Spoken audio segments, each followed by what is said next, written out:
Hi everyone, welcome back to our Excel Beginner series part 4. In this part, our topic is formatting and sorting sales data. So without any further ado, let's start our tutorial. Now that Ethan's data is inside a proper Excel table, let's make it even more professional with formatting and sorting. The first thing we will fix is the currency format. Right now, the amount might just look like plain numbers. But since Sunny Bags operates in USA, it's best to show the amount in dollar. To do this, select the entire amount column. Then go to Home tab, then Number Group, and More Number Formats. Choose currency, set decimal places to 0 and pick the dollar symbol. Click OK.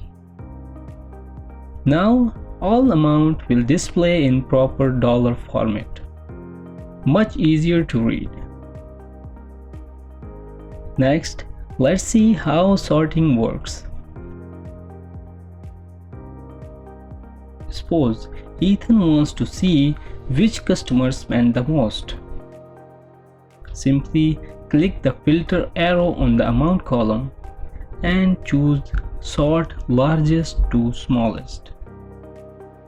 And boom, the highest paying customer is now on the top and the lowest is at the bottom. Later, when Ethan adds new sales, Excel will automatically expand the table. But remember, sorting is not automatic. Whenever you add new data, you will need to reapply sorting if you want the order updated. And that's it. Ethan can now format his sales neatly and sort them to quickly find key insights. In the next video, we will take things further by creating a summary sheet and shows total sales, average sales, and more using Excel formula. See you in the next part. Bye.